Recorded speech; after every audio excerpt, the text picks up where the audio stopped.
como a gente comentou, também têm suas desvantagens. E quais seriam as desvantagens dos estudos de medicina nuclear? Então, o primeiro deles aqui, nós poderíamos destacar o tempo de exame. O tempo de exame na medicina nuclear ainda é um problema, né, do ponto de vista da demora que o paciente fica para realizar o exame. Então, imaginemos aqui que uma cintilografia óssea, né, com uma gama-câmara de uma cabeça, eu faço um estudo em 40, 45 minutos. Se a gama-câmara da clínica ou do hospital possuir 2 cabeças ou 2 detectores, eu consigo diminuir esse tempo para 20, 22 minutos, né? Mas ainda assim, 20 minutos de um paciente deitado, né, no equipamento para formar a imagem, ainda assim é um desafio, né? Imaginemos aqui um paciente que está sentindo dor, 20 minutos deitado numa posição é muito complicado, né? Então, existe exame na medicina nuclear que dura 1 hora de estudo.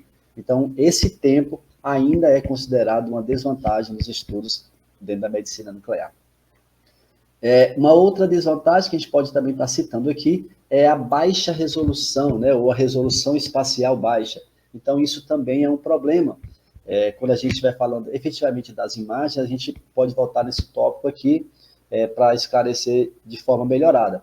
Mas a imagem, a qualidade da nossa imagem, ela está longe de ser, por exemplo, uma qualidade de imagem, tanto do X, da tomografia ou ressonância. Então, a gente tem uma baixa resolução espacial devido ao processo de formação da imagem da medicina nuclear, que traz esse déficit em relação à resolução de imagem. No entanto, essa deficiência ou essa desvantagem na medicina nuclear, no que diz respeito à resolução espacial, ela acaba sendo sobreposta, né, devido ao método avaliativo, como a gente já falou aqui anteriormente. Então, por que a resolução espacial não implica tanto, né, na identificação patológica do paciente? Porque a gente está em busca das alterações a nível metabólico, a nível fisiológico, e a resolução espacial acaba por a gente transcorrer essa ponte negativa, né, de forma até tranquila, mesmo tendo uma baixa resolução, mas ela atende perfeitamente ao princípio da medicina nuclear, no que diz respeito à determinação patológica, tá?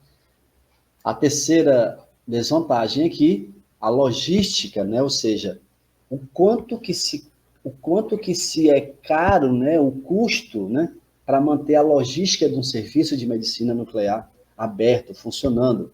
Então, assim, no momento oportuno, a gente também pode falar um pouco mais disso, mas o custo para se manter um serviço de medicina nuclear abrindo é muito caro, né? Então, os fármacos são muito caros, né? Os geradores de radiação são muito caros, a manutenção do aparelho é muito caro, o equipamento é muito caro. Então, a logística do serviço, né, ele de fato é muito oneroso. E aí, por isso que alguns exames da medicina nuclear são exames de alto custo, né? Como a gente lembrar, por exemplo, aqui, um SPECT cerebral para avaliação com TRODAT ou TRODAT, né? Então, um exame que hoje, aqui em Fortaleza, ele está custando aproximadamente entre 6 e 7 mil reais. Então, é um exame muito caro, não é? Por isso que justifica eu dizer que a logística para se manter um serviço aberto de medicina nuclear, o custo disso, né, o ônus disso é bem salgado, tá? A quarta desvantagem aqui, a gente pode destacar a contaminação. Então, lembra que a gente comentou em aulas passadas, né, que a proteção radiológica, ela é muito exigida na medicina nuclear, e aí também está ligado com essa questão da contaminação. Então, enquanto que no raio-x, na tomografia e na ressonância, você tem aparelhos que geram a radiação, né? Seja por radiação ionizante ou seja por radiofrequência, e aí de radiação não ionizante, que é o caso da ressonância, dentro da medicina nuclear, como nós também já conversamos em aulas passadas, nós expomos o paciente a doses radioativas. O paciente se torna fonte radioativa.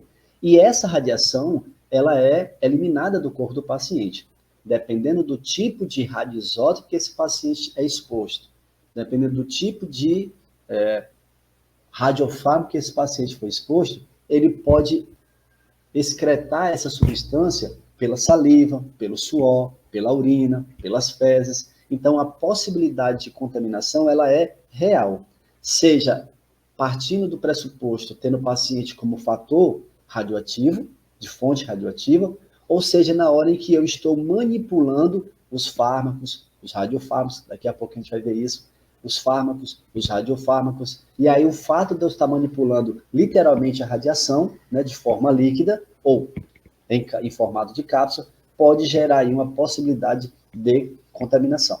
Então, para a abertura do nosso bate-papo de hoje, né, as vantagens e as desvantagens da medicina nuclear. Tranquilo?